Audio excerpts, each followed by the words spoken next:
Shalom, selamat pagi Bapak Ibu Saudara yang terkasih dalam Tuhan Yesus Kristus.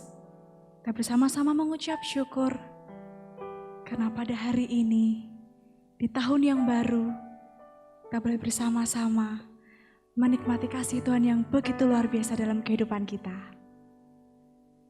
Kita bersyukur kita sudah berada di tahun yang baru.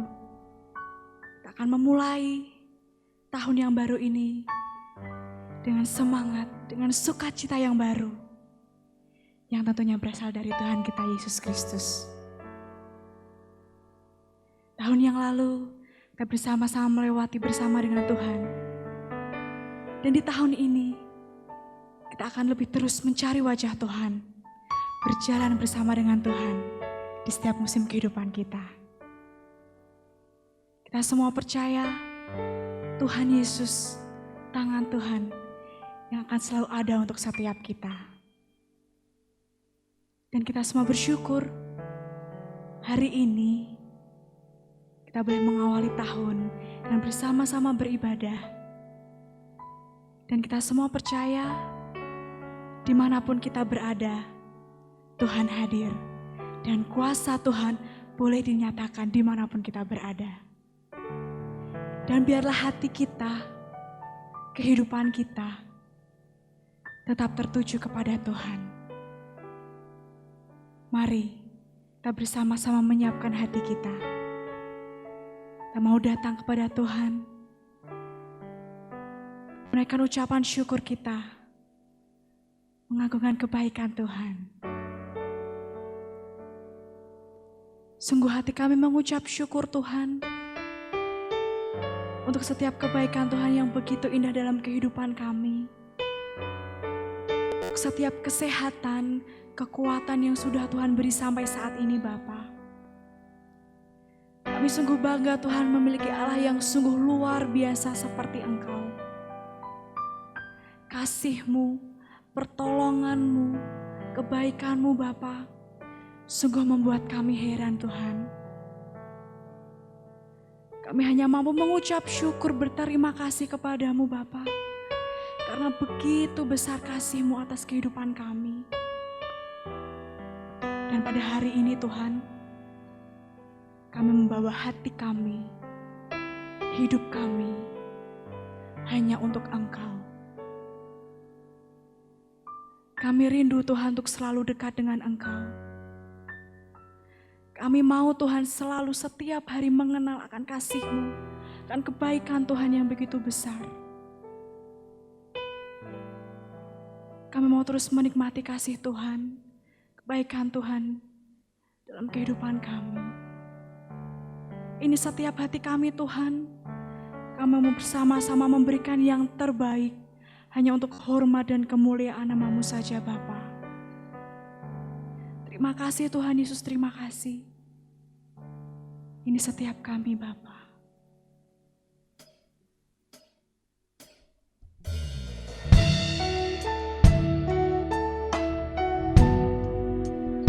Terus hidup kami berada dekat-Mu Tuhan, selalu bersama Engkau. Terima kasih Tuhan. Rindu selalu bersama-Mu, tinggal di dalam kediaman-Mu. Tuhan, sebab ku sukai hadirat-Mu, tak ingin ku terpisahkan dekat dengan-Mu. Itu yang ku rindukan, sebab ku dapati kedamaian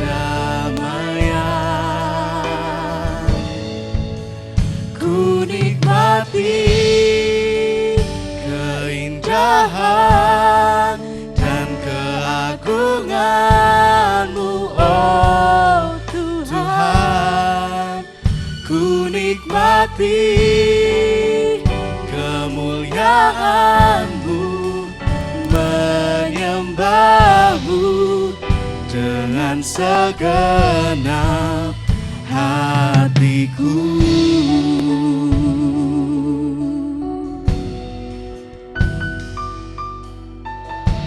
Ini setiap seruan hati kami Bapa. Rindu selalu bersama-Mu, tinggal di dalam kediaman-Mu, oh Tuhan, sebab ku sukai hadirat-Mu, tak ingin ku terpisahkan dekat dengan-Mu. Itu yang ku rindukan, sebab ku dapati kedamaian. Ku nikmati keindahan dan keagungan-Mu, oh Tuhan. Ku nikmati kemuliaan-Mu, menyembah-Mu dengan segenap. Ku nikmati keindahan dan keagungan-Mu, oh Tuhan. Ku nikmati kemuliaan-Mu, menyembah-Mu dengan segenap hatiku. Menyembah-Mu Tuhan, Menyembah-Mu dengan segenap hatiku. oh Tuhan. Menyembah-Mu dengan segenap hatiku.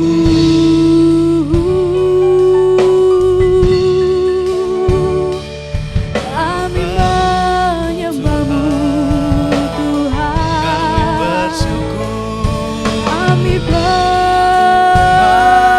kasih Tuhan, anak kasih-Mu dalam hidup kami.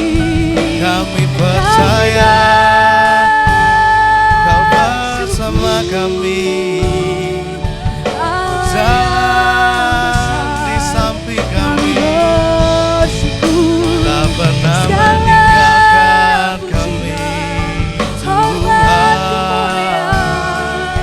kami percaya kuasa-Mu bekerja saat ini. Bekerjalah dalam kami. Kau dimuliakan selamanya. Haleluya.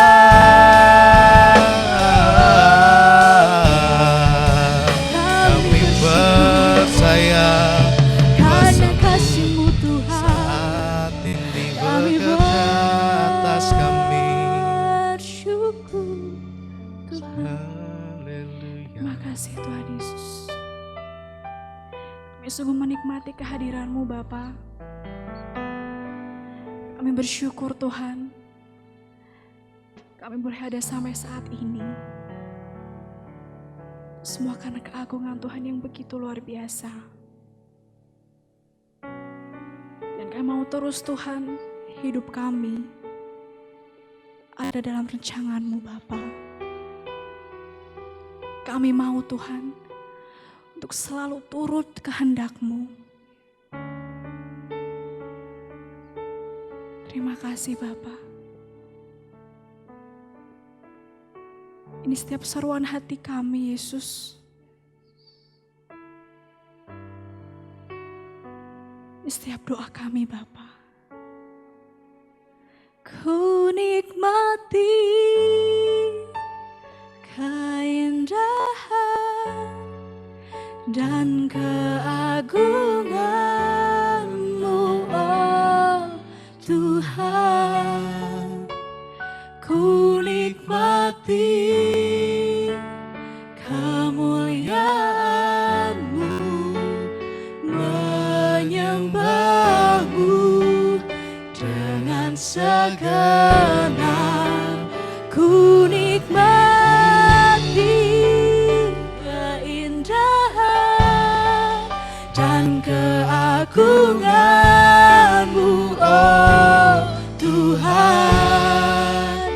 Ku nikmati kemuliaan-Mu, menyembah-Mu dengan segenap. Ku nikmati keindahan dan keagungan-Mu, oh Tuhan. Kami menikmati kasih-Mu Tuhan. Ku nikmati kemuliaan-Mu, menyembah-Mu dengan segenap hatiku. Kami mau terus menyembah-Mu Tuhan, menyembah-Mu dengan segenap hatiku. Hanya Kau yang layak menyembah-Mu dengan segenap hatiku.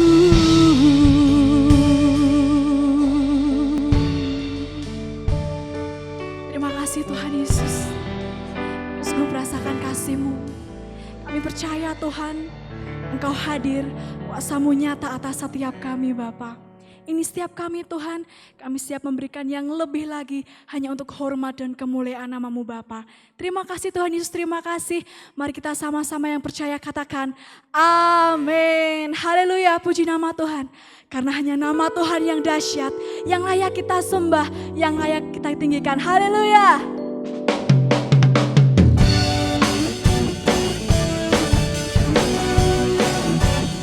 Sama-sama naikkan ucapan syukur kita untuk nama Tuhan yang tinggi. Haleluya. Langit adalah tahta-Mu Tuhan, dalam kemuliaan bumi tumpuan kaki-Mu sungguh mengagumkan. Ombak dan lautan menderu bernyanyi bagi-Mu. Mari semua yang bernafas sujud dan menyembah.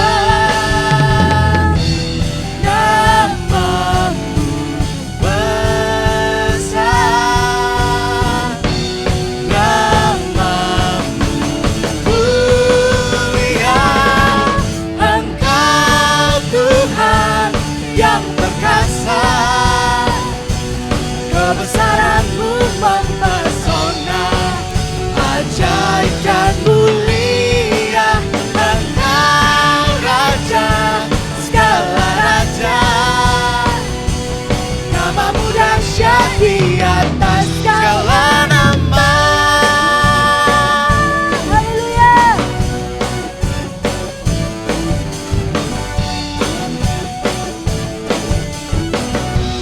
Bersama-sama katakan, langit adalah tahta-Mu Tuhan, dalam kemuliaan bumi tumpuan kaki-Mu sungguh mengagumkan. Ombak dan lautan menderu bernyanyi bagi-Mu. Mari semua yang bernafas sujud dan menyembah.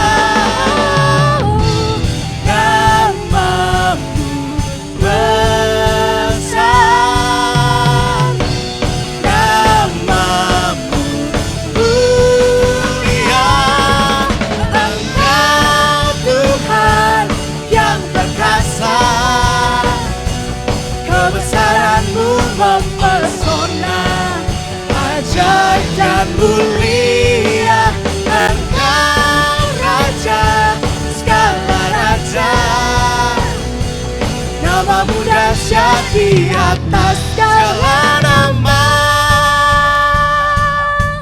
Haleluya. Sebab hanya nama Tuhan yang dahsyat, yang layak kita sembah, yang layak kita tinggikan. Haleluya.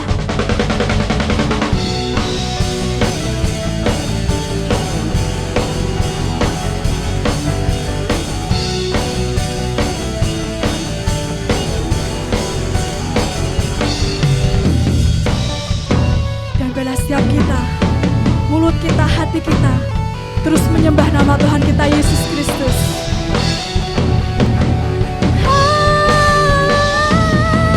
Engkau Tuhan yang perkasa, kebesaran-Mu mempesona, ajaib dan mulia. Engkau Raja segala raja, Namamu Tuhan, namamu dahsyat di atas segala nama. hanya nama Tuhan. Namamu dahsyat di atas segala nama.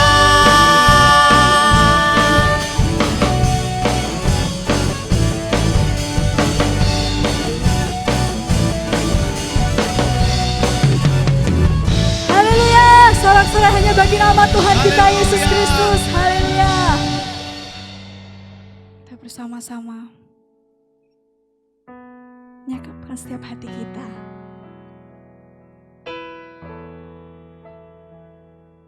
Bahwa kehidupan kita untuk selalu dekat dengan Tuhan. Kami mau terus Tuhan tertuju kepadamu.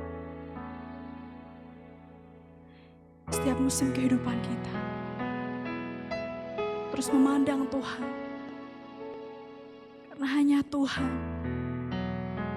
yang sanggup menolong setiap kita.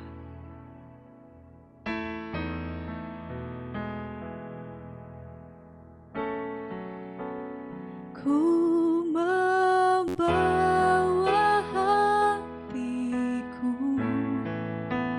hanya Engkau di hidupku, Yesusku yang terindah.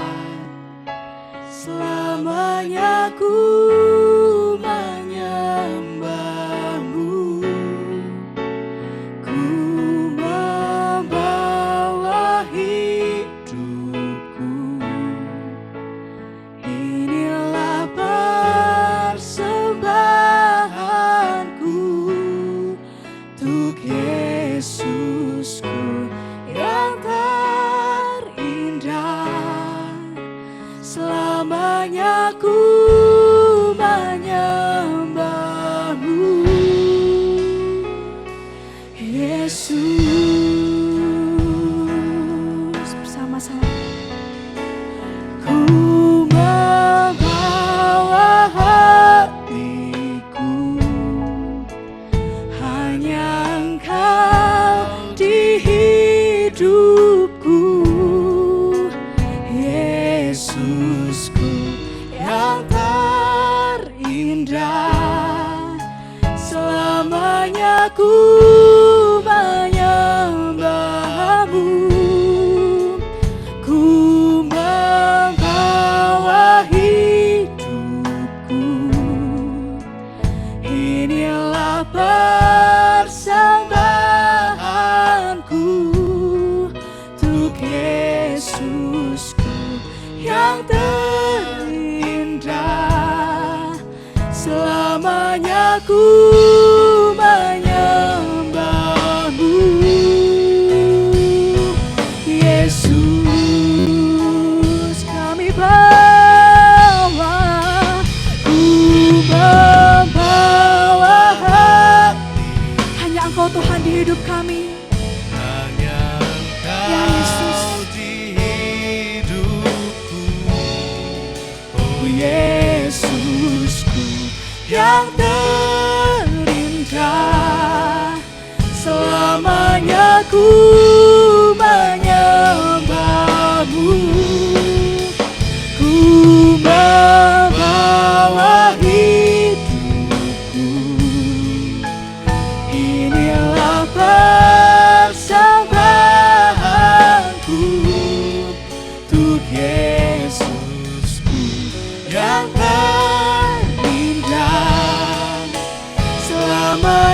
ku menyembahmu, Yesus.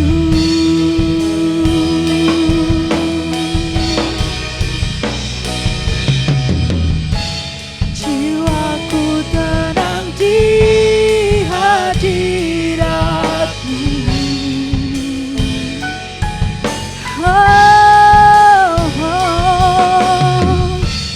Hatiku aman dalam kasih-Mu, Tuhan.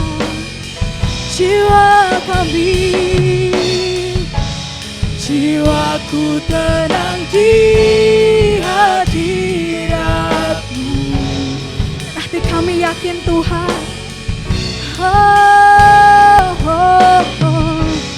Hatiku aman dalam kasih-Mu. Jiwa kami, Tuhan. Jiwaku tenang di hadirat-Mu. Hati kami, Tuhan. Hatiku aman dalam kasih-Mu.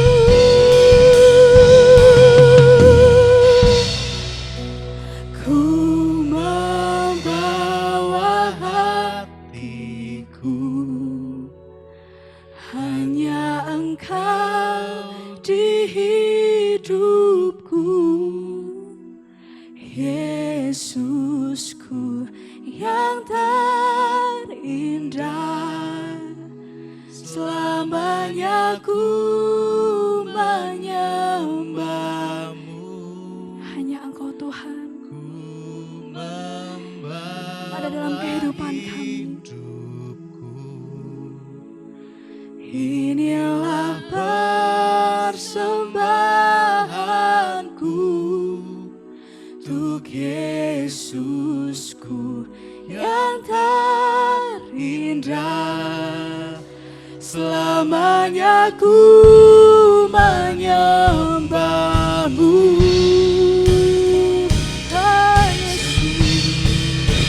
ku membawa hatiku, hanya Engkau di hidupku, Yesusku yang terindah.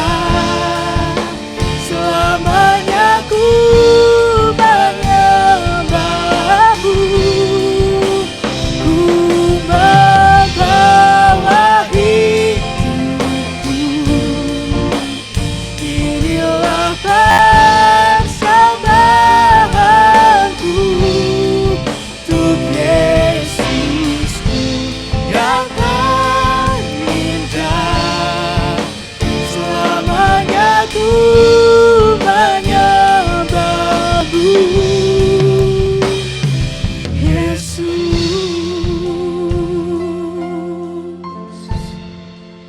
Makasih Tuhan Yesus. Hanya Engkau yang terindah dalam kehidupan kami. Kasih-Mu mempesona untuk setiap kami, Tuhan.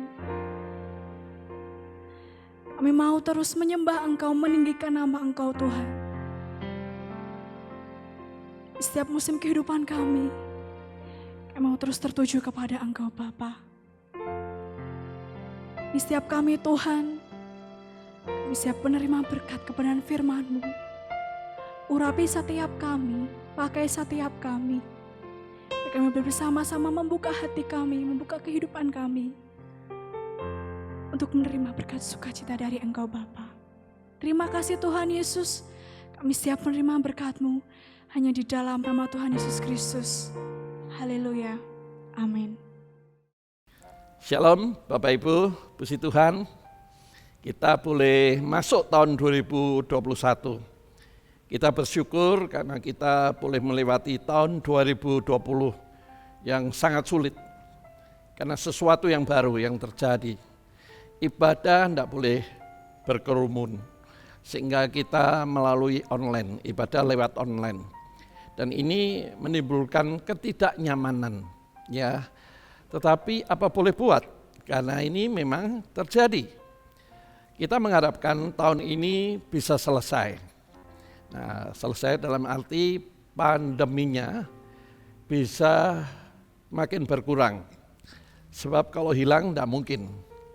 Walaupun vaksin sudah ditemukan dan akan dilaksanakan tahun ini, tetapi kita tahu ya virusnya kan masih ada di mana-mana. Sehingga kita tidak bisa, kalau vaksin sudah datang, terus kita hidup tanpa protokol kesehatan yang sudah ditetapkan oleh WHO maupun pemerintah kita. Ya, jaga jarak, pakai masker, selalu rajin cuci tangan, jangan berkerumun. Kita tidak tahu, saya belum menetapkan kapan mulai kita ibadah onsite atau di dalam gedung berkumpul kembali, belum menentukan karena saya masih menunggu perkembangannya seperti apa. Ya, tetapi yang perlu kita syukuri bahwa kita sudah melewati tahun 2020 yang sulit dan kita masuk tahun 2021 ini tentunya dengan pengharapan yang lebih baik. Ya, kita harus selalu optimis. Dalam keadaan situasi apapun kita harus selalu optimis, masa depan yang indah yang Tuhan rencanakan bisa kita alami. Nah, tetapi masalahnya dengan cara apa? Ya, kita menyadari setelah kita menghidupi tahun 2020 dan melewati dengan baik, kita menyadari itu semua karena kasih karunia. Nah, itulah sebabnya tahun 2020 ini kita harus meningkatkan untuk mengandalkan Tuhan lebih dari tahun 2020. Nah, itulah sebabnya awal tahun ini ya Gereja Sinode, Gereja Betel Indonesia menetapkan tahun 2021 adalah mempersiapkan jemaat untuk membangun karakter ilahi. Nah, untuk ini gereja kita untuk membangun karakter ilahi itu dengan tema Januari ini adalah gambar diri sebagai warga kerajaan Allah. Gambar diri sebagai warga kerajaan Allah itu tentunya memiliki gaya hidup, lifestyle yang sama dengan sebagai warga kerajaan Allah. Misalnya, ini contoh aja, bukan berarti warga Singapura lebih baik dari warga Indonesia, enggak. Disiplin. Warga Singapura itu sangat disiplin, tidak sembarangan buang sampah, tidak sembarangan meludah. Itu salah satunya, disiplin. Ya, nah kita sebagai warga kerajaan Allah, masa tidak ada disiplinnya, harus lebih dong. Ya, kemudian kalau kita meletakkan barang, kita selalu ingat di mana itu, bukan di mana ya, di mana ya.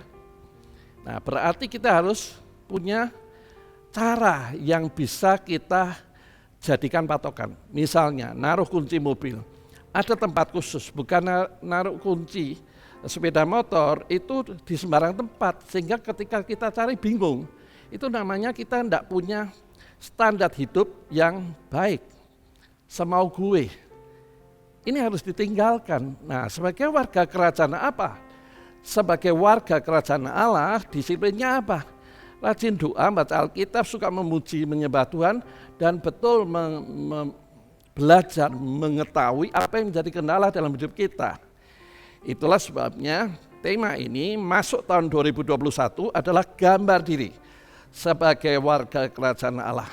Saya percaya Tuhan punya rencana yang indah. Amin. Ya, itulah sebabnya mari kita belajar. Tema khotbah kali ini adalah gambar diri sebagai warga kerajaan Allah. Nah, tujuannya adalah apa? Supaya kita memahami rencana Allah itu lebih clear, lebih bersih, lebih jernih, lebih jelas. Dan kita menghidupinya. Bagaimana caranya? Nah, nanti kita belajar. Lewat apa kita ini bisa mengerti kehendak Allah. Kalau tahun 2020 itu selalu saya tekankan adalah untuk membaca, merenungkan, dan melakukan firman. Karena disitulah kita akan bisa mengerti pikiran Tuhan. Kalau ngerti pikiran Tuhan, kita pasti melakukan kehendaknya. Bagaimana bisa melakukan kehendaknya kalau tidak ngerti pikirannya? Bagaimana bisa mengerti pikirannya kalau kita tidak mau dibentuk? Ya, itu tahun 2020. Nah, tahun 2021 kita akan masuk lebih jauh lagi.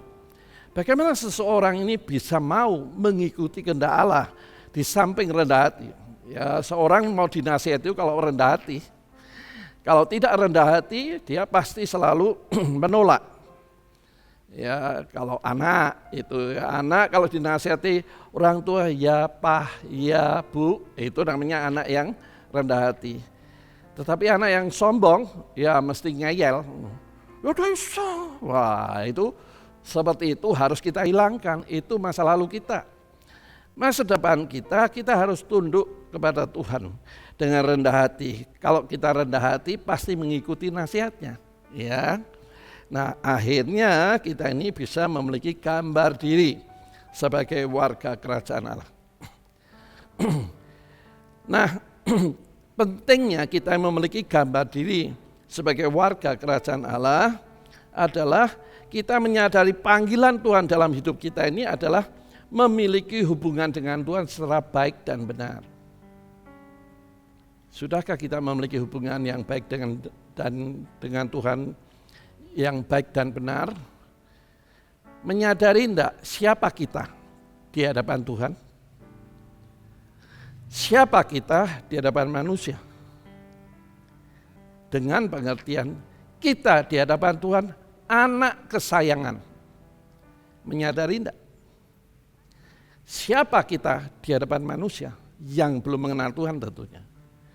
Kita ini adalah umat pilihan yang mau ditonjolkan, dipamerkan, dibanggakan. Sudah belum? Menyadari enggak? Menuju ke sana enggak? Nah, itulah sebabnya gambar diri ini sangat penting. Tuhan menyelamatkan kita ini dengan harga yang mahal, yaitu kematiannya di kayu salib. Sebab manusia berdosa tidak bisa menyelamatkan dirinya dengan perbuatan baiknya. Kenapa? Karena manusia berdosa itu keberadaannya, eksistensi dirinya itu yang berdosa. Nah, manusia pikir dengan perbuatan baik itu bisa menyelamatkan, tidak bisa.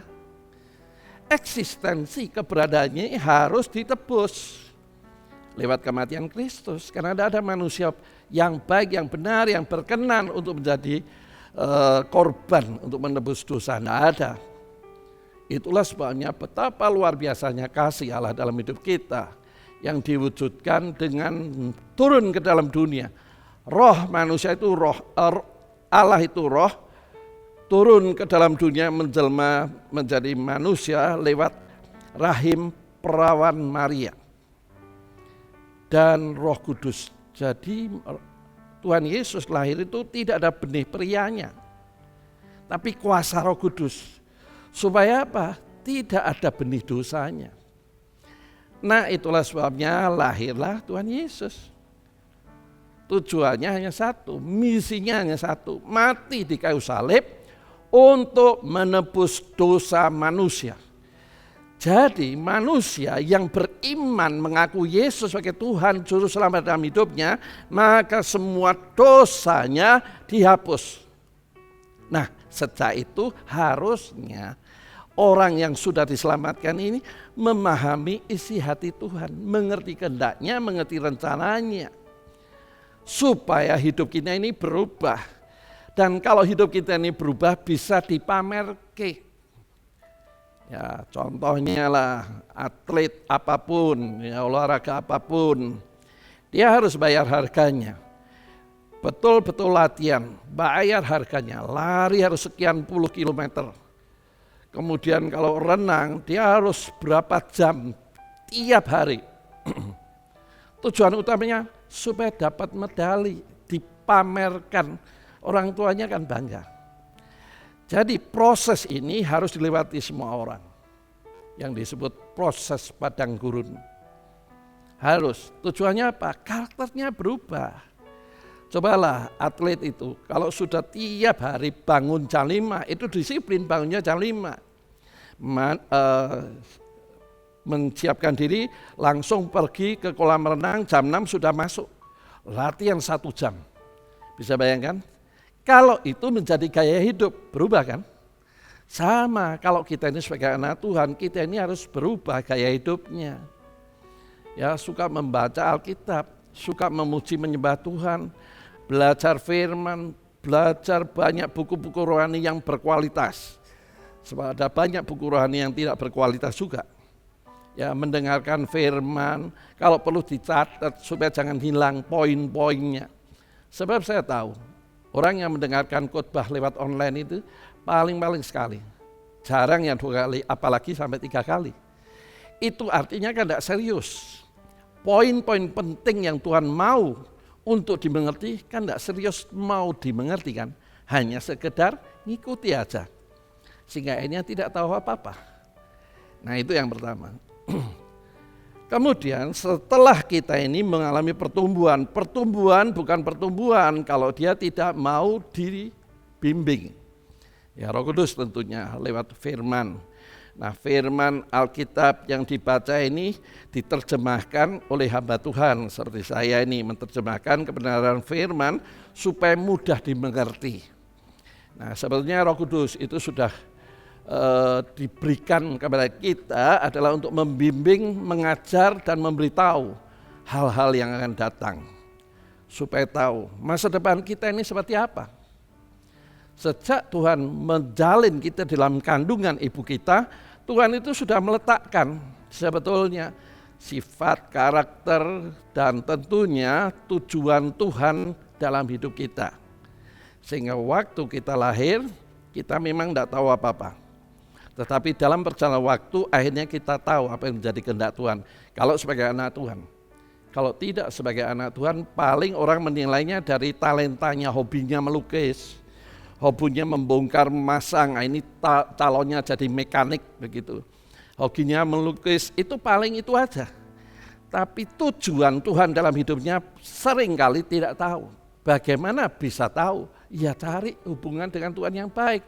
Sehingga Tuhan memberi pewahyuan. Seperti apa sebetulnya hidup ini tujuannya untuk apa? Kalau tidak tanya Tuhan bagaimana kita bisa tahu? Sehingga akhirnya tujuan yang indahnya tidak tahu. Hanya menduga-duga saja. Salah siapa? Salah kita dong. Karena tidak mau membangun hubungan dengan Tuhan secara baik. Nah tujuannya setelah membangun hubungan dengan Tuhan secara baik dan benar, akhirnya kita bisa dipercaya sesuatu yang besar.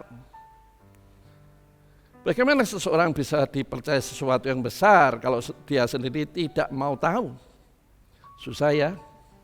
Ya, Tuhan itu menganggap kita ini berharga dan mulia. Mungkin status sosial ekonomi kita ini di mata manusia pada umumnya tidak mulia, membuat kita seringkali minder, ya tidak percaya diri. Itu karena kita belum membangun hubungan Tuhan secara baik. Kalau membangun hubungan dengan Tuhan secara baik dan benar, kita ini bangga.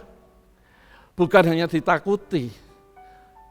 Malaikat, karena malaikat itu kan pelayan kita, orang benar. Ya, kita yang menerima keselamatan ini dilayani malaikat. Ibrani 1 ayat 14 menjelaskan itu. Tetapi kita ini juga ditakuti oleh setan. Kenapa? Karena Tuhan memberikan kita bukan roh untuk hidup saja, tapi Roh Kudus ada dalam diri kita. Ya, dikatakan di dalam Injil Yohanes pasal 16 ayat 13-14 bahwa Roh Kudus itu diberikan kepada kita itu tinggal selama-lamanya. Itulah sebabnya dalam Wahyu pasal 20 ayat 3 itu jelas sekali. Tahta Bapa, tahta Anak, tahta Roh di mana? Di dalam diri orang percaya. 1 Korintus 3 ayat 16 juga mengatakan, tidakkah engkau tahu bahwa engkau bait suci Allah? Tempat tinggal Roh Allah. Jangan merusak. Kalau kamu merusak, ayat 17-nya kamu berhadapan dengan Allah. Nah, hal-hal seperti ini harus kita ngerti. Sehingga kita menghargai hidup ini. Hidup ini berharga, berguna dan mulia. Itulah sebabnya kita harus melewati padang gurun supaya kita siap bisa dipercaya. Kalau kita tidak siap, ya bagaimana mungkin Tuhan bisa mempercayakan sesuatu yang besar, ya? Sehingga akhirnya terpancar sifat dan karakter. Kehidupan Kristus itu harus nampak, ya. Dalam Roma 8 ayat 28 itu mengatakan segala sesuatu bekerja bersama mendatangkan kebaikan supaya kita serupa dengan gambarannya. Gambaran siapa? Kristus. gambaran anaknya. Jadi kita ini harus menyadari tujuan panggilan Tuhan dalam hidup kita sebagai orang percaya adalah memunculkan karakternya, sifat dan karakternya. Sifat karakternya kalau tidak berubah, bagaimana mungkin bisa dipercaya sesuatu yang besar? Tidak mungkin dong. Itulah sebabnya mari kita memasuki tahun 2021 ini dengan kerinduan, hasrat, passion, hasrat. Seperti rusa yang rindu akan air, rindu supaya karakter berubah. Saya percaya engkau akan kaget bahwa Tuhan ternyata ya dan amin. Artinya apa yang dijanjikan itu digenapi. Tuhan tidak mau berhutang, tapi masalahnya kepada siapa? Yaitu kepada orang yang gambar diri sebagai warga kerajaan Allahnya nampak. Gambar dipulihkan itu diawali dengan kasih yang memenuhi hati. Kasih yang dimaksud tentunya kasih agape. Kasih itu kan macam-macam dalam bahasa Yunani. Ya, kasih eros, kasih cinta nafsu. Itu memang ada dalam setiap manusia. Ya, bahasa Jawanya ngomong gawan bayi. Ya, kasih eros itu pun mengalami proses pertumbuhan. Dari autoerotis menjadi homoerotis dan akhirnya menjadi heteroerotis. Manusia sejak kecil itu sudah memiliki autoerotis, artinya egois. Homoerotis artinya memiliki kerinduan untuk bersahabat, punya teman. Kemudian heteroerotis, manusia itu bisa mengasihi lawan jenisnya, mengasihi dan dikasihi. Setelah jadi anak Tuhan, Tuhan melengkapi dengan kasih agape.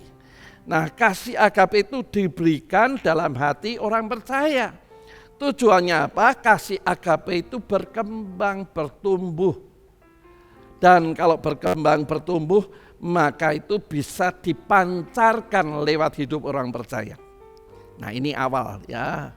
Masuki tahun 2021 ini, kita harus menyadari kasih Allah yang Tuhan taruh dalam hidup kita ini dinantikan kemunculannya.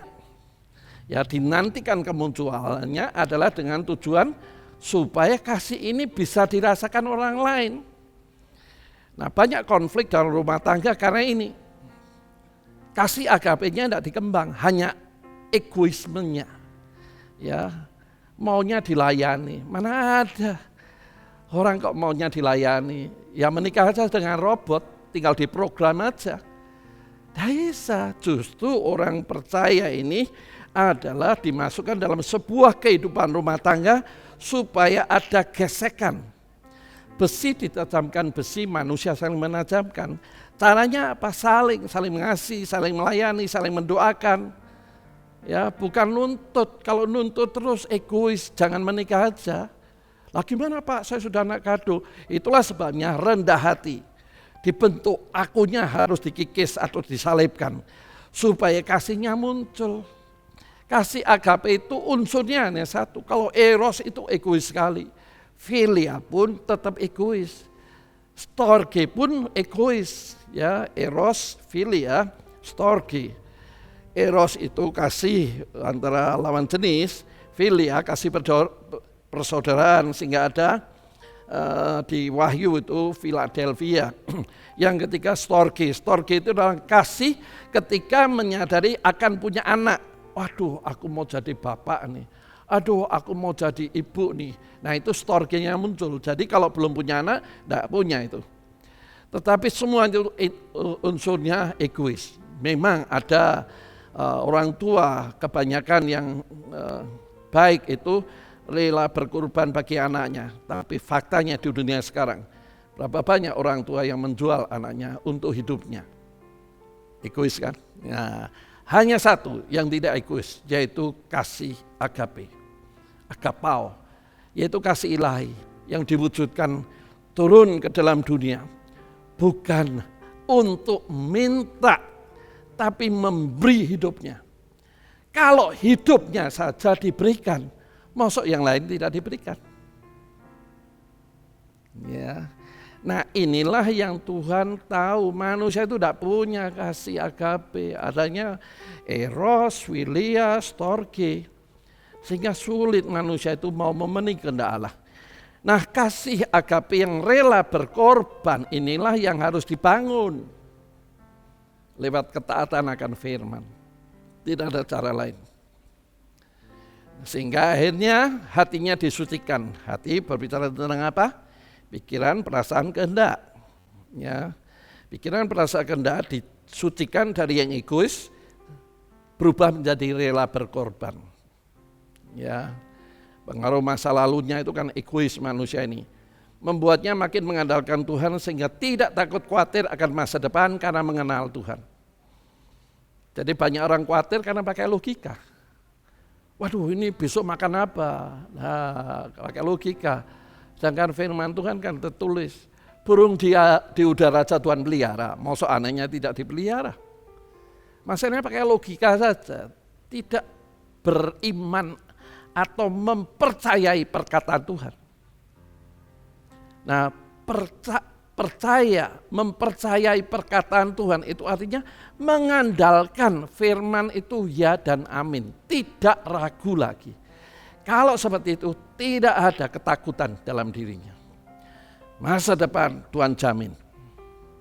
Karena kita biji matanya, kita berharga, kita mulia dalam pemandangannya, ya. Jadi kita harus menyadari kasih ini penting untuk diwujudkan, dimunculkan. Supaya dunia bisa merasakan, bisa melihat. Alangkah indahnya keluarga ini memiliki kasih agape ini. Rindunya melayani, bukan menuntut saja. Nah masalahnya kalau egonya belum disalibkan ya susah.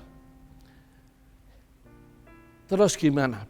Pak, kalau keluarga saya seperti ini, pasangan saya ini egois sekali, sehingga dia maunya nuntut. Lakukan semuanya itu seperti untuk Tuhan. Tuhan tidak pernah melalaikan.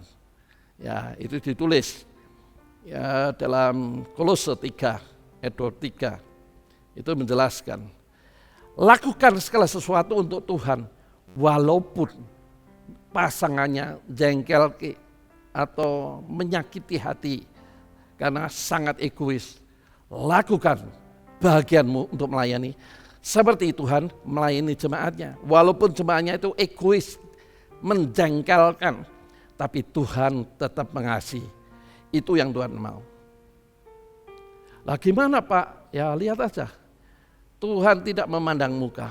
Ada banyak cara. Tuhan akan menghukum orang yang sangat egois itu dengan cara Tuhan. Saya tidak tahu. Ya kalau saya mengatakan ada banyak contoh memang, tetapi saya tidak akan mengatakan kalau seperti itu kan seperti menghakimi, tidak. Oleh sebab itu penting sekali perubahan hidup supaya gambar diri sebagai warga kerajaan yang bisa memunculkan kasih Allah itu bisa dirasakan orang sekitar kita. Sehingga akhirnya anak-anak kita pun mengidolakan kita. Hidup jadi teladan, hidup bukan jadi batu sandungan yang hanya memikirkan kepentingan diri sendiri. Itu sudah masa lalu. Kita sedang mendekati kedatangan Tuhan, harus mempersiapkan diri sebagai sesuatu yang baru dalam hidup ini. Nah, kasih Allah memenuhi hati menghasilkan sifat tulus, tidak pura-pura. Dinyatakan kepada Tuhan dan sesama. Jadi kalau kasih agape itu memenuhi hati kita, kita ini akan mengasihi dengan tulus. Dalam pelayanan dengan tulus, tidak ada tendensi, motivasi apa, keinginan tidak dipenuhi, marah. Kemudian mencari oposisi untuk memarahi, ya, untuk memaksakan kehendaknya dituruti. Itu manusia lama. Manusia lama itu selalu memaksakan diri sendiri. Dalam bahasa Jawanya dikatakan mau menangi dewi. Nah kalau seperti itu kapan berubahnya? Sedangkan Tuhan sudah di depan mata, mosok sih kita ini masih seperti kanak-kanak yang menangi dewi. Lihat anak itu, kalau mainan jangan. Kalau lihat mainan yang lain lebih menarik, rebut saja peduli sampai yang direbut nangis. Nah itu kan anak kecil. Mosok mempelai wanitanya Kristus kok seperti anak kecil yang egois seperti itu kan ya lucu kan. Ya, itulah sebabnya kita harus betul-betul membangun gambar diri sebagai anak Allah ini secara serius. Nah, kasih Allah ini, kasih agape ini akan memunculkan sifat setia, tanggung jawab, dan rindu menyenangkan hati Tuhan. Setia, bertanggung jawab, kalau dipercaya akan memberi yang terbaik. Ya, bukan seperti robot. Kalau aku udah ngerti, udah diperintah, akan robot. Kan kita beri akal budi, kreatif dong. Nah masuk didikte terus, kok ya robot kan enggak, kita harus kreatif termasuk dalam bidang usaha. Kita harus kreatif. Ya, saya sering mengatakan usaha itu sebetulnya sederhana dan mudah. Kalau mau sebetulnya. Masalahnya kan udah mau. Gengsi, aku S1, aku S2, aku doktor, S3 masuk jual makanan. Banyak dosen jual makanan terkenal sehingga makanannya itu memiliki hak patennya. Sehingga dia bisa mendapatkan keuntungan dari hak patennya. Kenapa tidak? Kenapa? Karena makanan itu dibutuhkan manusia. Nah, bagaimana supaya menarik? Jelas yang pertama rasa. Rasa bukan selera kita, rasa pasar. Jadi kalau produksi tidak langsung produksi dengan kemasan yang indah-indah, suruh orang mencoba dulu gimana rasanya. Gimana menurut kamu? Gimana? Sehingga akhirnya disimpulkan baru produksi. Seperti itu dalam dunia bisnis. Kalau seperti itu gimana caranya supaya kemasannya bagus dan bisa dikirim sampai luar kota, sampai luar negeri. Nah itu kan berkembang terus. Jadi tidak mungkin orang itu tidak hidup. Ya, ubet mesti ngliwet, bahasa Jawa mesti gitu. Sing penting gelem ubet ora. Ya, modal itu dari kecil dulu dong. Nanti kalau sudah berkembang besar, bank itu malah menawarkan modal, tapi harus bagus dulu. Manajemen bagus, pembukuan bagus, sehingga tahu cash flow-nya, keluar masuknya bagus. Kalau seperti itu, bank itu akan menawarkan uang untuk dipinjam. Seperti itu kan sebetulnya. Masalahnya orang itu kan egois, hanya mikir menurut pikirannya aja. Karep-karep dewe. Kalau rendah hati kan mau mendengar nasihat. Udah itu berdoa, Tuhan berikan hikmat, aku kepingin dapat penghasilan, bagaimana Tuhan beri petunjuk. Waduh, itu karena sangat mudah, makanan itu sangat mudah. Sebetulnya banyak sekali ya. Banyak sekali, disesuaikan dengan kondisi aja kan sederhana. Apa misalnya, kalau kondisimu daerahnya banyak air ya pelihara ikan. Atasnya kasih bebek atau ayam kotorannya jadi makanan ikan. Bikin airnya deras supaya ikannya itu bekerjanya berat supaya makannya banyak. Kalau makannya banyak kan cepat besar. Disesuaikan kondisinya. Pak, saya punya lahan luas, hidroponik dong. Ya, atau aquaponik, tanaman bunga-bungaan kan banyak sebetulnya. Pokoknya ubet pasti ngeliwet. Bukannya protes sana sini, waduh akhirnya kumpul dengan orang-orang yang selalu menolak ide orang. Nah ini kalau seperti itu ya sudah menutup diri, ya rasakan sampai tua. Tapi bisa dong. Cara manusia itu aja seperti itu, apalagi dalam Tuhan. Tuhan itu kepengen anaknya itu menjadi anak yang bisa dibanggakan, yang bisa dipamerkan. Mana ada orang tua yang tidak menginginkan anaknya sukses. Tuhan lebih dari itu. Ya. Nah, kita harus setia ya dalam perkara kecil dulu. Kalau Alkitab mengatakan, kalau kita setia dalam perkara kecil, maka Tuhan akan mempercayakan perkara yang besar. Yang penting tanggung jawab, profesional. Ya, cara kerjanya profesional. Bukan membuat kesalahan berulang-ulang, itu tidak profesional.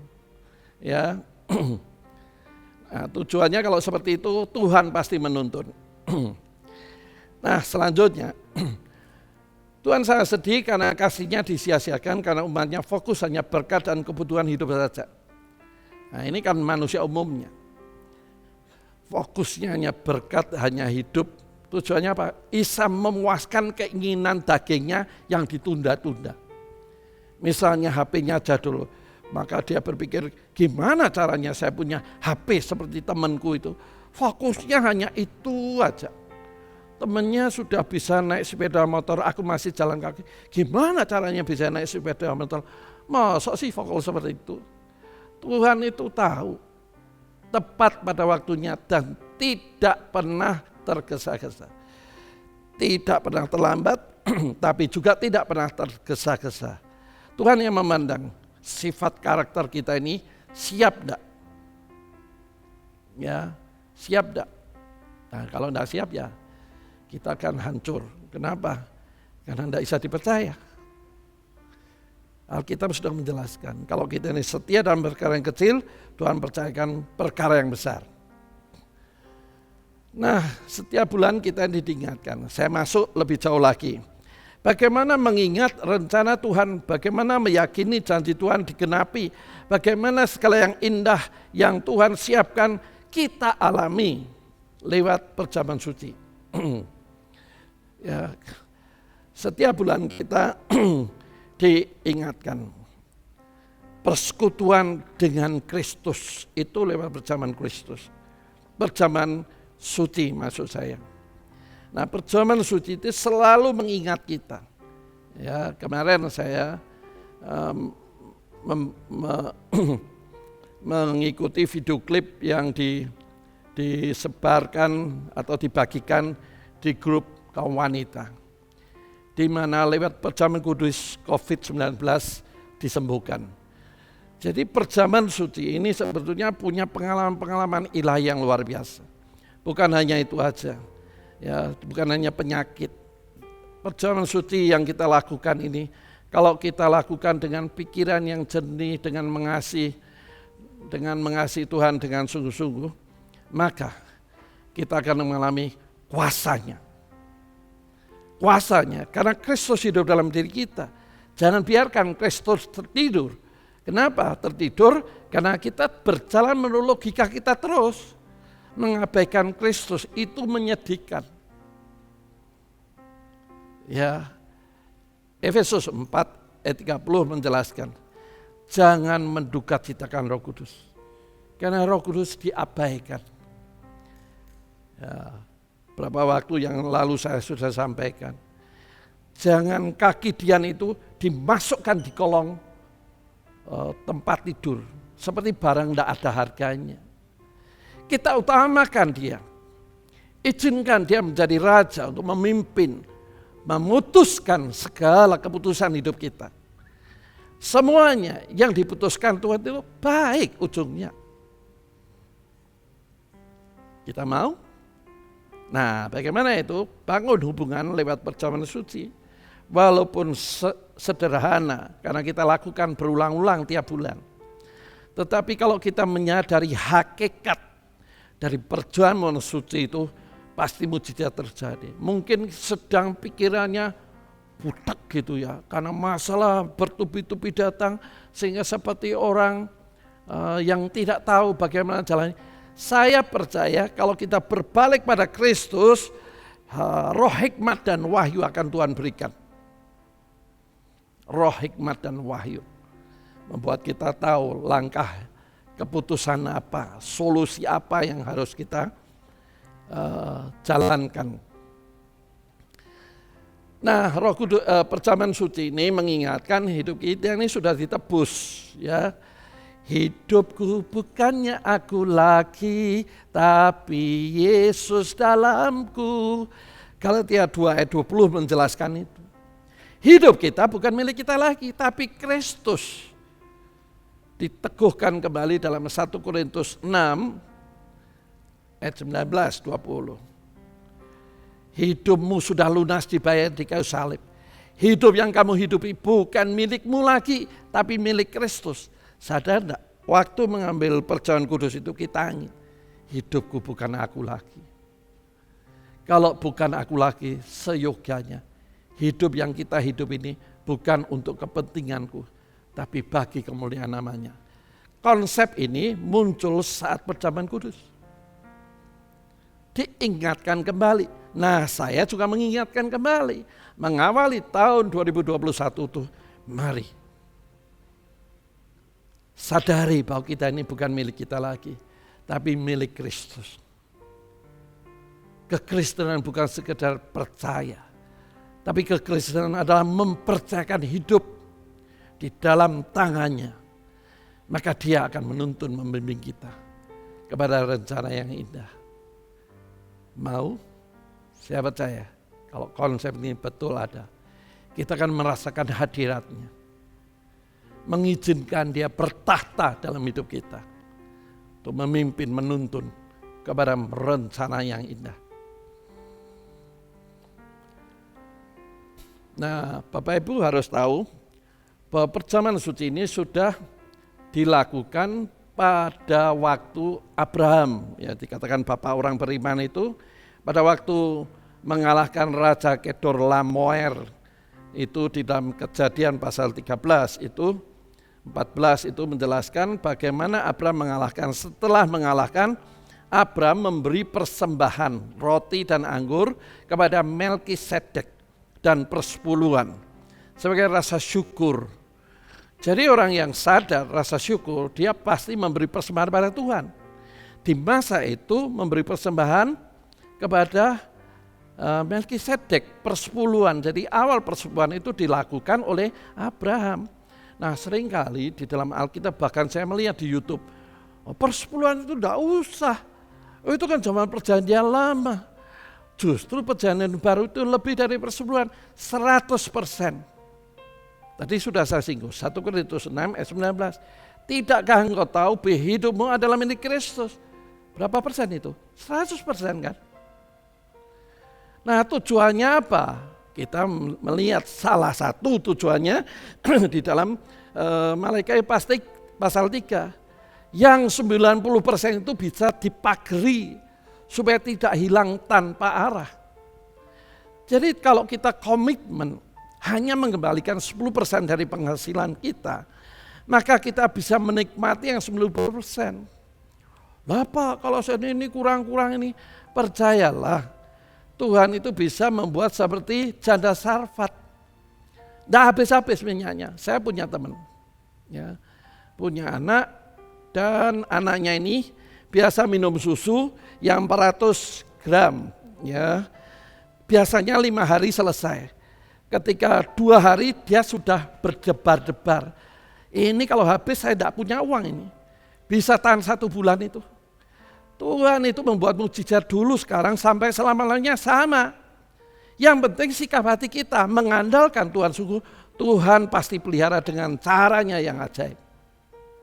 Sama di Semarang, waktu saya menggembalakan di Semarang, juga ada seorang ibu yang sedih. Kenapa? Karena minyaknya itu sedikit, tidak bisa untuk membuat makanan digoreng. Ajaib sekali, minyak yang sedikit itu tidak pernah habis. Aneh kan? Itu adalah gambaran Tuhan pelihara anaknya, percaya enggak bahwa Tuhan akan pelihara hidupnya? Tuhan menjamin, percaya enggak? Kalau percaya, mujizat pasti terjadi. Jadi masalah perjamuan kudus ini sebetulnya sudah dilakukan sejak zaman Abraham.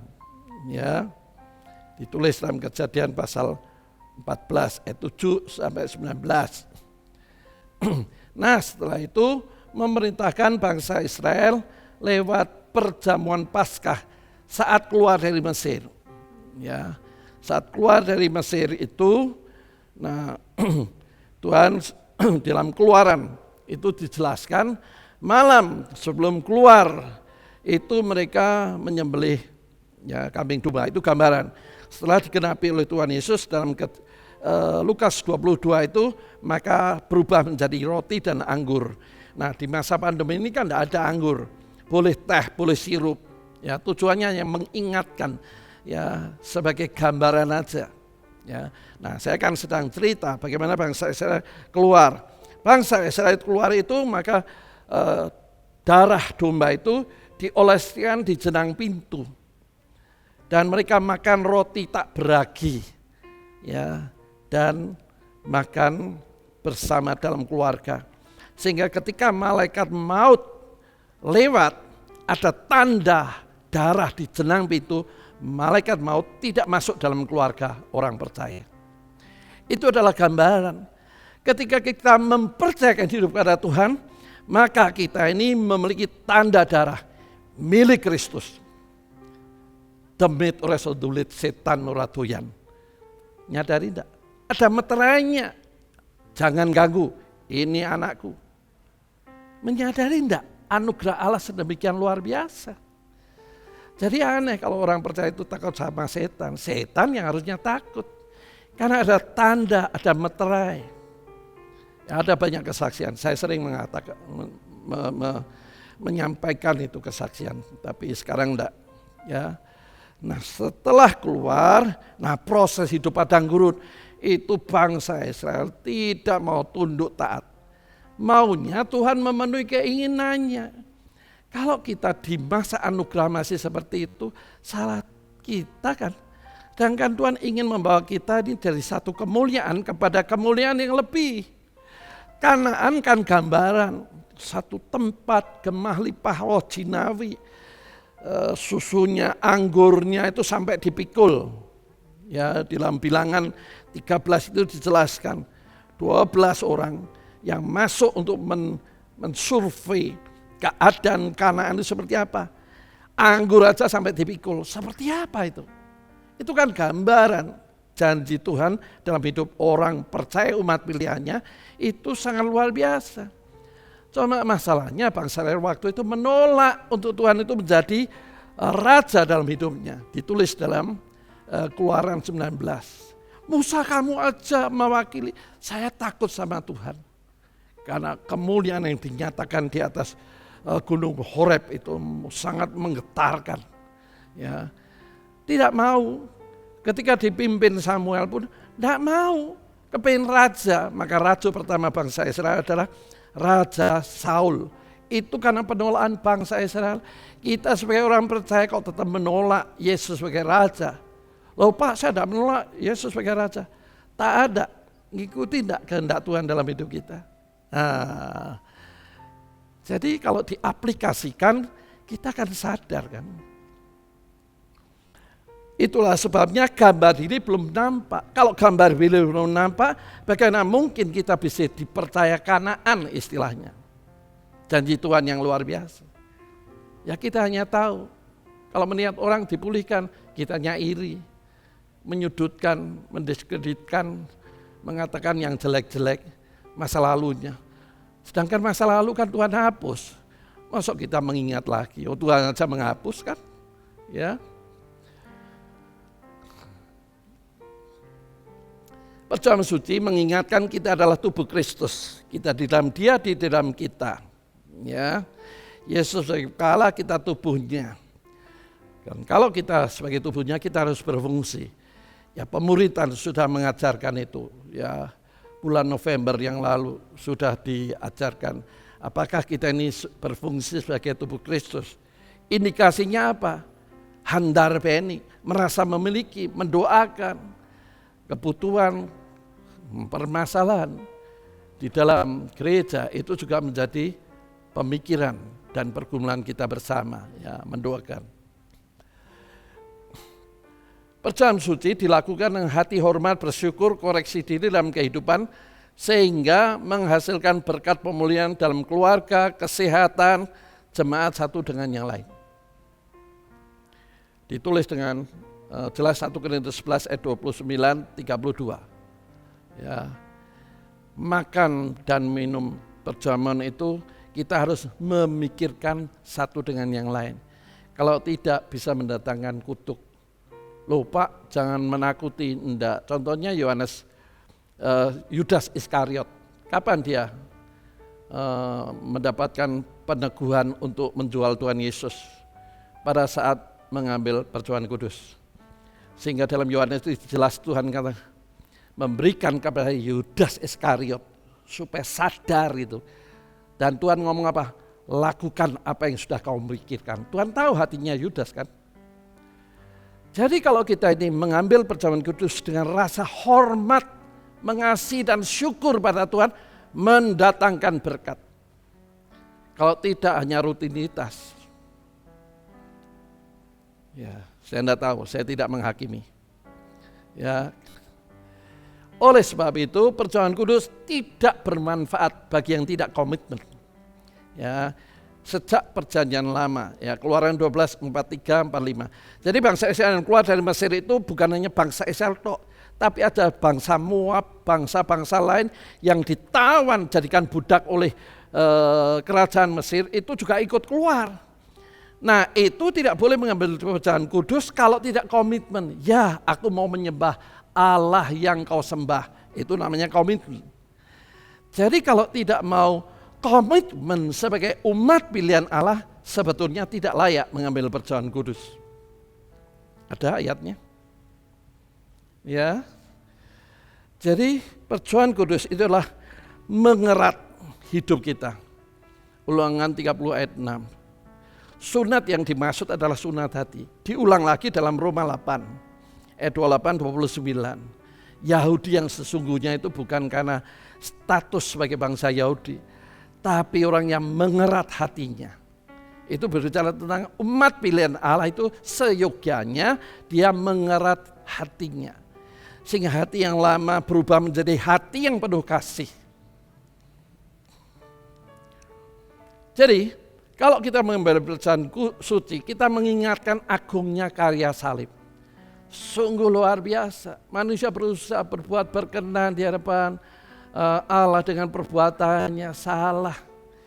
Kan ada standar masyarakat dunia mengatakan sing penting aku ora molimo gitu. Jadi standarnya itu aja. Sedangkan standar anak Tuhan itu lebih tinggi kualitasnya. Yaitu apa? Standar sebagai anak Allah itu adalah mengasihi Allah, itu dasar. Itu fondasi. Kalau kita mengasihi Allah, maka di situ akan bangun sifat karakter kita yang baru. Jadi fondasinya adalah mengasihi Allah. Perjamuan suci mengingatkan manusia berdosa menerima pengampunan. Ada banyak kepercayaan tidak yakin. Selalu mengatakan moga-moga. Di dalam Tuhan pasti. Yesaya 1 ayat 18 mengatakan, apabila engkau datang, maka dosamu yang semerah kirmisi akan dirubah menjadi putih seperti salju. Memang kita ini sebagai manusia ini mudah sekali berdosa. Tetapi 1 Yohanes 1 ayat 9 mengatakan, apabila engkau berdosa, Tuhan itu setia, datanglah padanya dan mohon ampun. Sehingga dosamu akan diampuni. Bagaimana Pak supaya tidak mudah jatuh dalam dosa? Buah roh penguasaan diri. Buah roh hasil dari ketaatan akan firman. Jadi kalau kita tidak taat firman, bagaimana mungkin punya buah roh penguasaan diri? Tidak mungkin kan? Ya, jadi manusia berdosa itu diampuni karena kuasa darah Yesus. Hubungan manusia berdosa dengan Tuhan yang dahulunya jauh karena dosa menjadi dekat karena iman kepada Yesus. Ya, ditulis dalam Efesus 2 ayat 13. Dulunya seteru, musuh Allah, orang berdosa itu musuh Allah. Menjadi keluarga Allah, ini kan luar biasa. Ya, menjadi keluarga Allah. Dikasihi, diperhatikan, dibimbing, dibawa dalam rencana yang luar biasa. Dulunya tidak berpengharapan kalau mati masuk neraka karena keberadaan yang berdosa itu, menjadi punya pengharapan masuk surga. Tapi dengan catatan taat hormat pada Tuhan sepanjang jalan hidup kita. Ini kan tidak ada kepercayaan lain yang menjamin seperti itu. Itulah sebabnya Kisah Rasul 4 ayat 12 itu menjelaskan di bawah kolong langit ini tidak ada satu nama pun yang olehnya manusia diselamatkan, hanya di dalam nama, di atas segala nama, Yesus Kristus. Yesus yang diurapi. Ya, jadi manusia berdosa digambarkan ya tidak bisa hidupnya berkenan di hadapan Allah karena keberadaannya, eksistensinya. Tadi sudah saya singgung. Kalau dengan perbuatan, ya saya korupsi dong. Nanti saya bangun gereja, saya nyumbang panti asuhan, ribuan, puluhan ribu. Apakah itu berkenan? Ya tidak. Kenapa? Karena korupsi. Nah, manusia berdosa, berbuat baik, maka perbuatan baik itu Yesaya 64 mengatakan seperti kain lara, nothing, tidak ada apa-apanya. Perbuatan baik yang berkenan hanya karena melakukan firman. 2 Timotius 3 ayat 16-17. Firman kebenaran itu mendidik, memberitahu dan mengajarkan supaya kita memiliki perbuatan. Nah, perbuatan yang dasarnya kebenaran firman, itu yang baru berkenan. Bagaimana? Dimulai dari beriman kepada Yesus. Karena Yesus adalah kebenaran sejati. Ya, perjamuan suci yang benar harus membuat komitmen baru. Sebentar kita akan melakukan perjamuan kudus, kita buat komitmen baru. Kalau belum hidup seperti yang Tuhan mau, mungkin selama ini tidak hidup sesuai rencananya, dan kita mau kembali untuk hidup sesuai dengan tuntunan firman-Nya, agar gambar diri sebagai warga kerajaan Allah nampak. Perjamuan yang suci, nah ini yang ada di mana-mana, ya saya mendengar itu. Menganggap roti dan anggur berubah menjadi daging dan darah Kristus, sehingga berkhasiat. Ya, sedangkan yang mendatangkan mujizat itu karena pertobatan. Ya, beberapa waktu yang lalu saya mendengar teman yang menceritakan perjamuan suci di sebuah sinode gereja tertentu itu buat rebutan, masuk ke kantong, terus disimpan di kulkas. Jadi kalau sakit ngambil makan, kayak obat. Ini kan mistik sekali, tidak boleh seperti itu. Kalau dapat berkat, maka ngambil perjamuan kudus supaya berkatnya datang. Ini kan mistik sekali. Tidak benar seperti itu. Maknanya yang kita pahami dengan benar, bukan seperti itu. Menganggap seperti obat mujarab bisa menyelesaikan semua masalah dengan mengoleskan minyak atau disimpan waktu sakit dimakan lagi. Konsep ini jelas salah. Mengalami pemulihan hanya kalau melakukan perintahnya dengan menyalibkan daging. Kalau engkau mau menjadi murid, pikul salib setiap hari. Bukan pikul salib seperti ini, enggak. Maksudnya sadar, hidupku bukan milikku lagi, tapi Kristus yang hidup dalam hidupku. Nah, ini saya akan menyampaikan nih, perjamuan suci tidak boleh dimakan anak di bawah 20 tahun. Nah, konsep ini mari kita lihat secara jernih. Anak-anak memang belum memiliki pengertian makna perjamuan suci, apakah terus tidak boleh mengambil? Sedangkan kita tahu perjamuan suci mendatangkan berkat.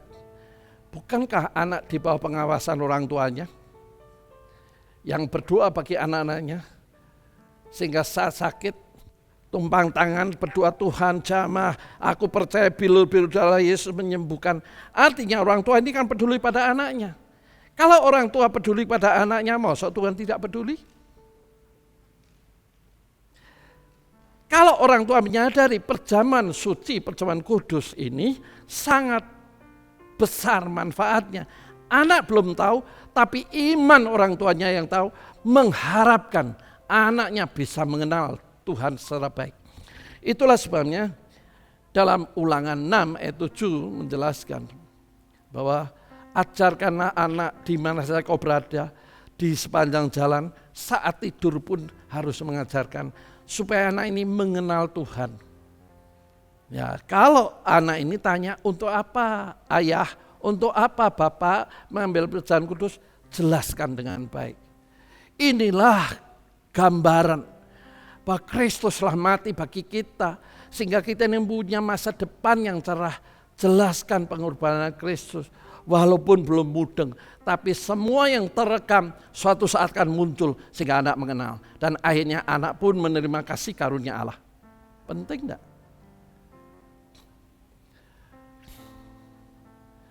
Bukankah anak dari keluarga anak Tuhan adalah memiliki benih keturunan ilahi sehingga berhak menerima berkat juga. Ya, Maliaki 2 ayat 15. Anak Allah supaya lahir keturunan ilahi. Jadi orang percaya, suami istri orang percaya, maka anak yang dilahirkan punya benih ilahi.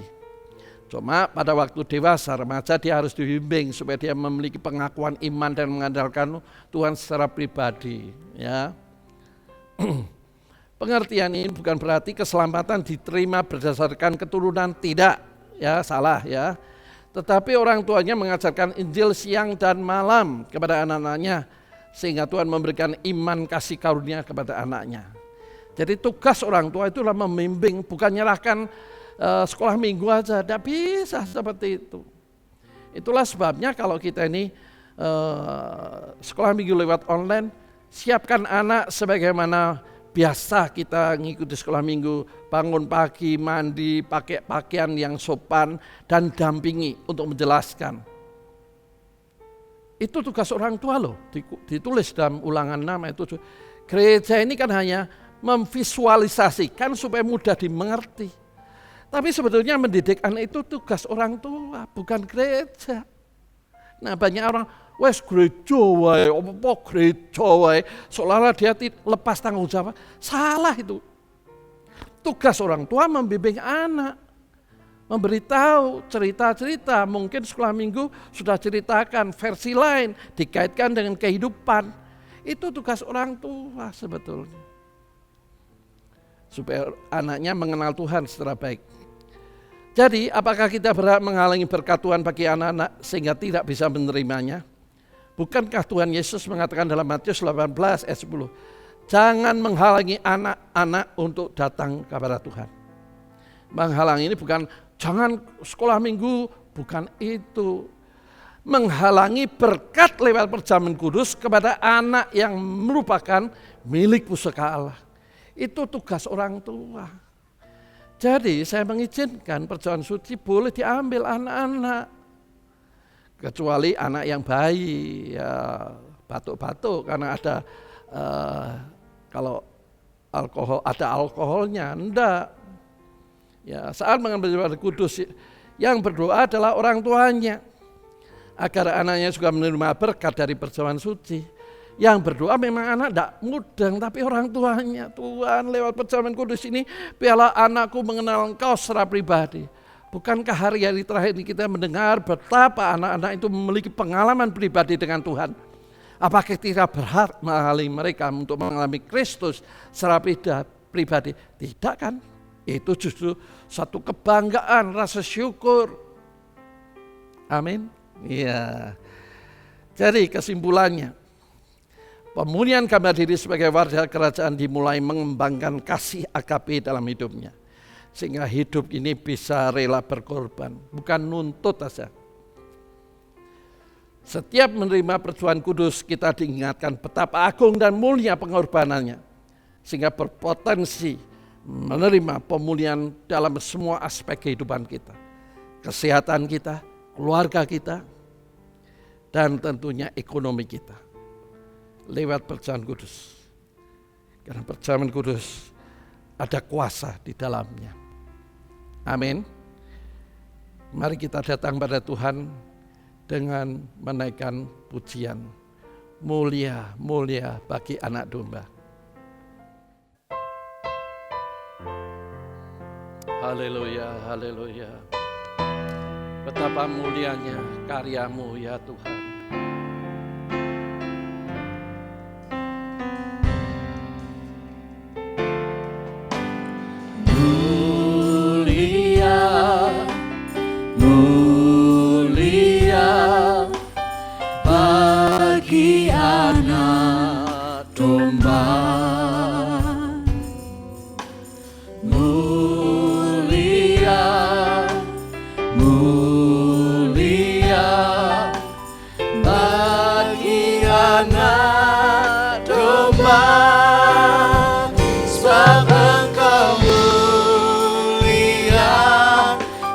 Layak dipuji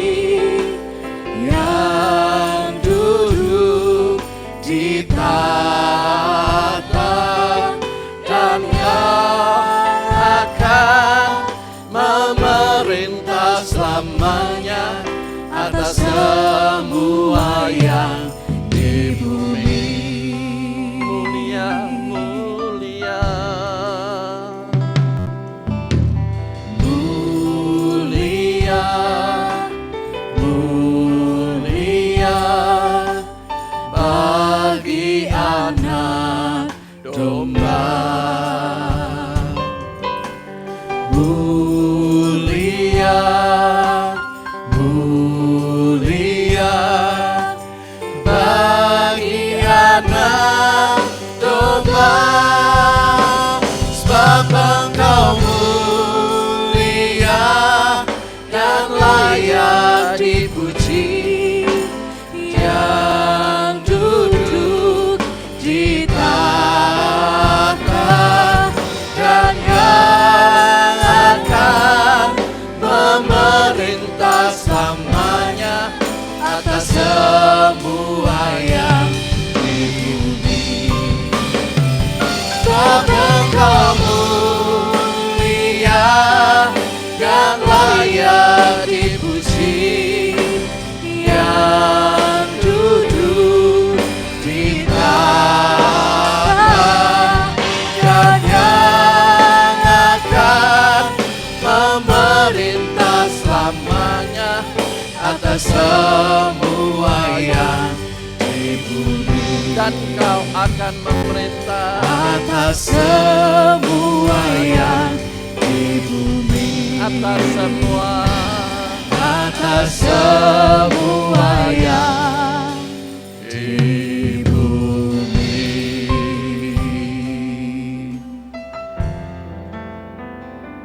Terima kasih Tuhan untuk firman-Mu. Kami boleh kembali diingatkan korbanan-Mu yang luar biasa di atas kayu salib. Betapa mulia, betapa agung, betapa luar biasanya kasih dan pengorbanan-Mu atas hidup kami. Sehingga hidup kami yang tidak layak menjadi layak. Dan Engkau tidak berhenti hanya melayakkan kami untuk memanggil Engkau Bapa. Tapi Engkau melayakkan kami untuk menjadi alat-alat kemuliaan.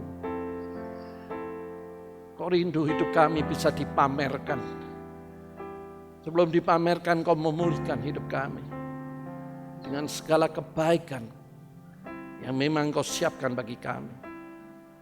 Oleh sebab itu kami mau Tuhan lebih serius memperhatikan apa yang menjadi kehendak Allah dalam hidup kami. Sehingga apa yang baik yang Kau rencanakan, kami bukan hanya mendengar, kami bukan hanya tahu, tapi kami mengalami semua. Sakit selama ini merindukan mujizat. Kami percaya kalau sikap hati kami memandang Engkau, merindukan hamba diri kami dipulihkan sebagai warga kerajaan Allah, maka penyakit apapun tidak akan tahan dengan kehadiran. Mujizat terjadi, kesembuhan ilahi terjadi. Apa yang tidak mungkin menjadi mungkin, yang susah mendapatkan hikmat solusi, jalan keluar, roh hikmat dan wahyu Tuhan berikan. Sehingga akhirnya boleh mendapatkan jalan keluar. Keluarga yang tidak harmonis karena egonya, memikirkan akunya, dipulihkan ketika mulai memunculkan kasih agape yang rela berkorban, bukan hanya menuntut saja. Maka segala yang baik boleh kami aman. Oleh sebab itu, ya Tuhan, layakkan kami untuk menerima perjamuan kudus pada kesempatan mengawali tahun baru ini. Kami menyambut perjamuan kudus dengan penuh ucapan syukur di dalam nama Tuhan Yesus. Amin. Mari Bapak Ibu, kita angkat roti, baik seperti ini atau berbeda, tapi sebagai roti aja ya, kita hanya mengingat saja. Mari kita angkat roti dan dengarkan apa yang Tuhan Yesus katakan pada saat membagikan roti kepada murid-muridnya. Dan ketika mereka sedang makan, Yesus mengambil roti, mengucap berkat, memecah-mecahkannya, lalu memberikannya kepada murid-muridnya, dan berkata, ambillah, makanlah, inilah tubuhku. Roti adalah gambaran tubuh Kristus yang terpecahkan bagi kita, supaya kita bisa menyatu, kita di dalam Kristus, Kristus juga di dalam kita. Percayalah dengan iman, kita akan makan perjamuan kudus ini. dalam nama Tuhan Yesus.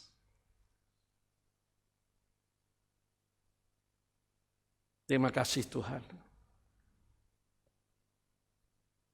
Mata kami tidak melihat, tapi kami beriman kepada janji-Mu yang ya dan amin. Kami akan mengalami perubahan di tahun 2021 ini. Yang makin hari makin berkenan, sehingga gambar diri kami sebagai anak Tuhan bisa dilihat orang-orang sekitar kami. Tolong kami Tuhan, bukan oleh kuat dan gagah kami, tapi karena pertolongan Roh Kudus yang memampukan kami, sehingga kami bisa hidup berkenan di hadapan. Mari Bapak Ibu, saya undang untuk mengangkat cawan di tangan kanan kita dan dengarkan apa yang Tuhan Yesus katakan. Sesudah itu ia mengambil cawan mengucap syukur, lalu memberikannya kepada murid-muridnya dan berkata, minumlah kamu dari cawan ini, sebab inilah darah perjanjian yang ditumpahkan bagi banyak orang untuk pengampunan dosa. Saya memberi waktu beberapa saat Bapak Ibu untuk mengaku dosa di hadapan Tuhan. Bukan mengaku dosa di hadapan manusia. Tapi di dalam Tuhan, Tuhan itu tahu hati kita. Tidak ada sesuatu yang tersembunyi. Kalau kita jujur dan kita mau rendah hati bahwa kita ini jauh dari sempurna, maka kita akan mengaku dosa di hadapan Tuhan. Tuhan ampuni Tuhan, ampuni perbuatan, pikiran, tindakan kami yang tidak berkenan. Tuhan ampuni, Tuhan kuduskan oleh kuasa darah-Mu. Dan Tuhan juga akan menyembuhkan bagi yang sakit karena menyadari hidupnya di dalam tangan Tuhan dan menyadari tubuhnya adalah bait suci.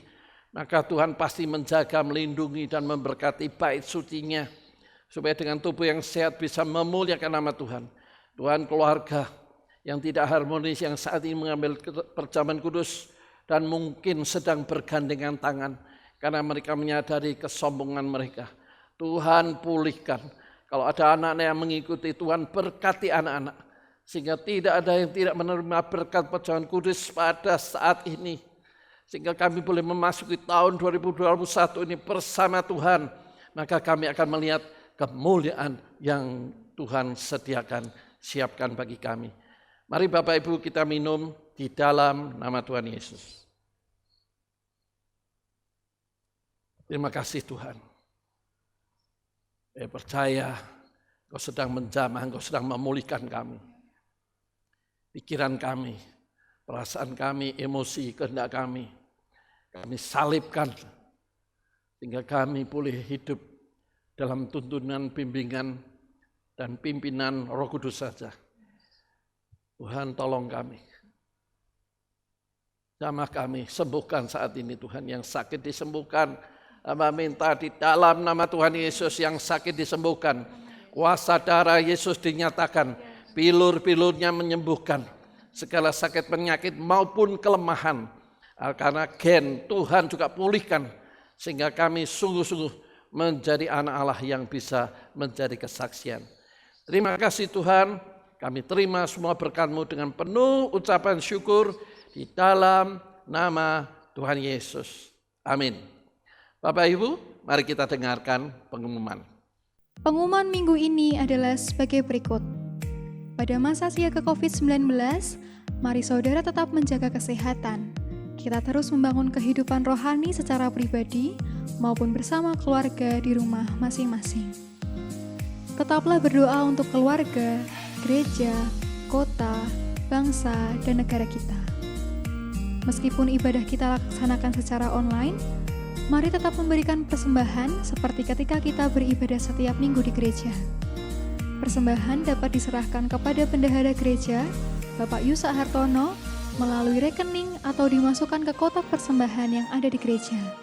Gereja buka setiap hari pukul 10 pagi sampai 3 sore. Demikian pengumuman minggu ini, Tuhan Yesus memberkati. Baik, Bapak Ibu, angkat tanganmu, buka hatimu, terimalah berkat. Saya akan mendoakan Bapak Ibu semua. Bapa Surgawi, kami sungguh bersyukur karena boleh mengawali tahun 2021 lewat perjamuan kudus. Kami sangat yakin Tuhan sudah menjamah, Tuhan sudah memulihkan, Tuhan sudah memberkati kami. Sehingga perjalanan kami tahun ini, sepanjang tahun ini, Kami tidak pernah sendirian. Bersama Tuhan yang Immanuel, kami boleh mengatasi segala tantangan. Bersama Tuhan kami akan terus naik dan tidak turun, menjadi kepala dan bukan ekor. Berkati seluruh sidang jemaat-Mu yang ada, yang saat ini sedang membuka hati. Di dalam nama Tuhan Yesus, terimalah berkat dari Allah Bapa, Allah Anak, dan tentunya Allah Roh Kudus yang akan menyertai hidupmu sekarang sampai selama-lamanya. Setiap kita yang percaya katakan amin. Tuhan memberkati, sampai ketemu lagi.